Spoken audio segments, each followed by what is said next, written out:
요즘 전자회사들은 하루가 다르게 최첨단 기술이 담긴 새 제품을 내놓습니다.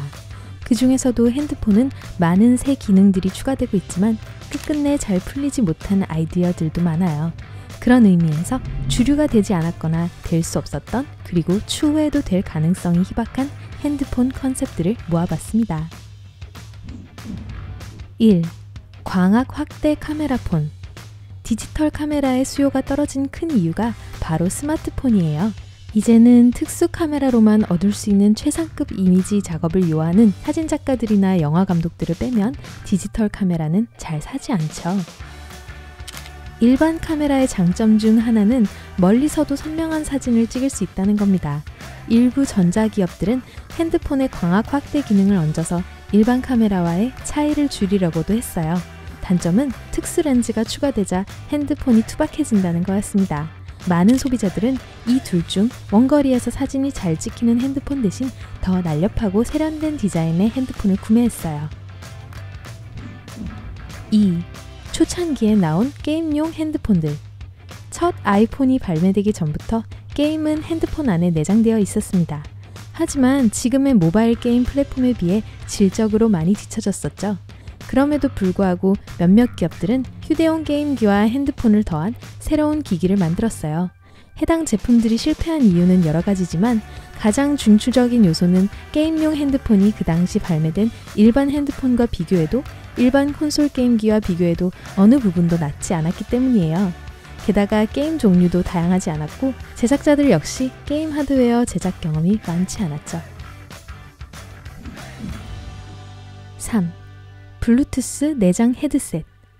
운전할 때는 핸즈프리 기기들이 참 쓰기 유용해요. 그래서 탈부착 가능한 블루투스 헤드셋이 처음 나왔을 때 제품 디자이너들의 의중을 바로 알 수 있었죠. 이어폰을 헤드폰 안에 보관하고 충전할 수도 있었습니다. 편리성에도 불구하고 이런 류의 핸드폰 모델은 성공하지 못했어요. 가장 큰 문제는 이어폰의 크기가 작아야만 했다는 거예요. 그래야 핸드폰도 작게 유지할 수 있으니까요.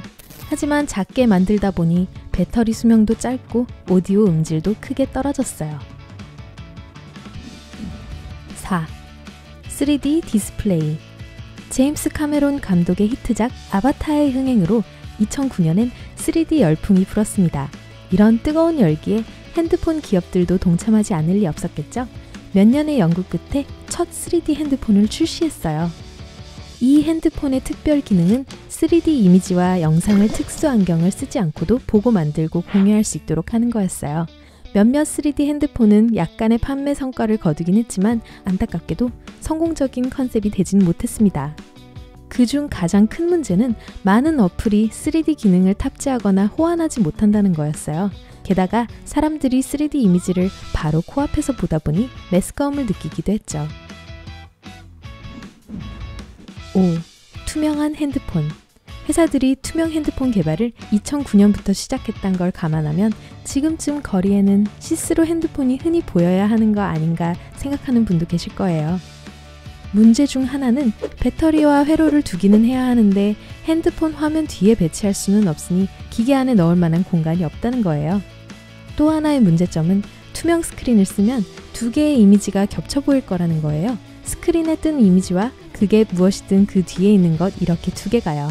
핸드폰을 빈 벽에 대고 할 게 아니라면 화면을 보는 게 매우 불편하고 성가실 겁니다. 그나마 여러분이 할 수 있는 일은 화면 밝기를 올리는 것일 텐데 그러면 배터리가 빨리 닳게 되겠죠?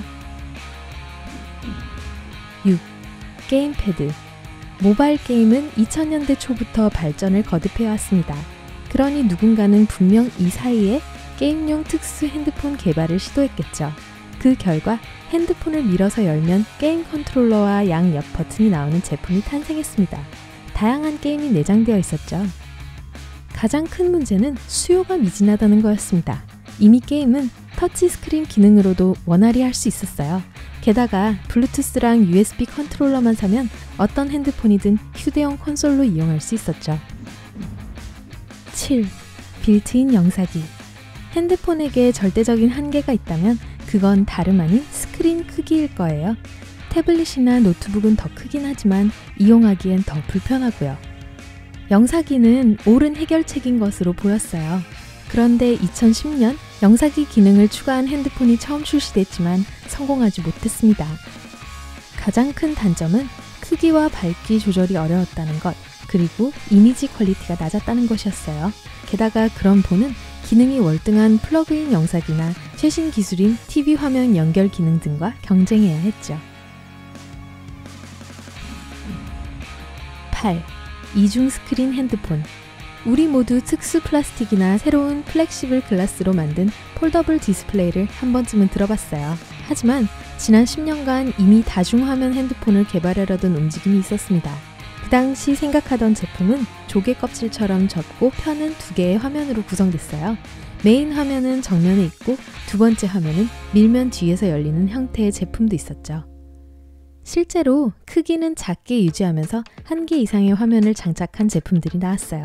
하지만 스크린 경계 부분의 이음새가 선명하게 드러나는 걸 막지 못했죠. 제품의 경첩 부분에서도 역시 핸드폰의 구조적인 문제점을 드러냈고 흠집에 취약했어요. 9. 태블릿. 6년 전 태블릿이 나왔을 때 사람들은 핸드폰의 발전이 유선 전화기의 사용 감소로 이어진 것처럼 컴퓨터에도 큰 영향을 끼칠 거라고 예상했지만 그렇게 되지 않았어요. 결국 모든 건 편리함과 유용성의 대결입니다. 스마트폰은 주머니에 넣을 만큼 작아요. 어디든지 휴대할 수 있고 꼭 가방이나 백에 넣을 필요도 없죠. 컴퓨터는 들고 다니긴 어렵지만 고성능 하드웨어를 요하는 그래픽 디자인이나 게임을 할 때 적절합니다. 태블릿은 그런 의미에서 애매한 위치에 있어요. 가지고 다닐 순 있어요. 예를 들어 휴대용 신용카드 리더기용으로요. 하지만 컴퓨터를 당장 대체하기엔 기능이 떨어지죠. 10. 슬라이드 아웃 키보드. 스마트폰으로 인해 버튼은 옛것이 됐지만 항상 그래왔던 건 아니에요. 초창기에 나온 많은 스마트폰엔 타자치기 더 편리한 슬라이드 키보드가 내장됐었어요. 하지만 많은 사람들은 터치스크린 기능이 있으니 키보드는 필요 없다고 여겼어요. 게다가 핸드폰을 더 크게 만들잖아요. 스마트폰 디자인 트렌드가 점점 넓어지는 화면 크기와 얇아지는 프레임, 그리고 버튼의 간소화로 이어지자 키보드는 제일 먼저 사장되고 말았습니다. 지금도 찾아보면 구할 수는 있지만 키보드 탑재 핸드폰은 일반적으로 볼 수 있는 제품은 아니에요. 11. 소셜미디어 핸드폰. 여러분의 스마트폰에서 앱 사용 기능을 제거하고 나면 어떻게 될까요? 바로 소셜미디어 핸드폰이 되죠. 사진과 영상을 찍고 문자와 이메일을 주고받고 페이스북과 트위터에 접속할 수 있어요. 그게 거의 다예요. 스마트폰으로도 이 모든 것을 할 수 있는 데다 다른 앱들까지도 쓸 수 있다는 걸 감안하면 굳이 소셜미디어 폰이 출시될 필요는 없었어요. 소셜미디어 핸드폰은 소셜미디어를 즐기는 어린이들과 미성년자들을 위해서 만든 일종의 스마트폰 대체품이었습니다. 하지만 기능의 제한과 비싼 비용 때문에 잘 팔리지 않았죠. 12. 클릭 가능한 화면. 햅틱 피드백은 전자기기로부터 촉감적인 반응을 느끼게 해주는 기술이에요. 게임 컨트롤러가 진동한다거나 핸드폰을 톡톡 치면 작은 진동이 일어나는 것이 대표적인 예입니다. 스마트폰 중 햅틱 기능을 향상시킨 제품이 있었어요. 촉각 반응을 그냥 느끼는 게 아니라 강하게 주는 수준이었어요. 키보드를 누르는 순간마다 그 진동을 느낄 수 있게끔 화면 뒤에 복잡한 시스템이 설치되어 있었어요. 최소한 제작자들의 의도는 그랬죠. 하지만 직접 사용해보니 진동이 인위적이고 타자를 치는데 방해만 될 뿐이었어요. 그 기능 탓에 오히려 핸드폰 사용이 어려웠어요. 13. 뉴스 티커. 혹시 뉴스 없으면 못 사는 분 계세요? 경제 흐름을 실시간으로 알기 위해 계속 핸드폰을 검색하시나요? 그럼 2010년대 초반 티커 기능을 어필하며 등장한 핸드폰을 썼을 수도 있을 거예요. 티커는 핸드폰 화면 맨 위에 자리 잡고 있어서 사용자에게 쉴 틈 없이 날씨와 뉴스, 주식 정보, 심지어 소셜미디어 업데이트까지도 꾸준히 알려줬어요. 문제는 사용할 수 있는 화면 크기를 잡아먹는다는 데 있었습니다. 게다가 티커의 크기도 너무 작아서 많은 정보를 알리지도 못했어요. 결국 이 컨셉은 실패했죠. 기존 팝업 알림 기능보다 뛰어난 장점이 없었으니까요. 10년 후에 돌아와서 지금껏 성공하고 실패한 각종 아이디어를 돌아보면 흥미로울 것 같아요. 그럼 10년 후에 다시 만나요. 오늘 새로운 걸 배웠다면 좋아요를 누르고 친구와도 공유해주세요. 여러분이 좋아할 만한 다른 영상도 있어요. 왼쪽이나 오른쪽을 누르고 밝은 면과 함께 하세요.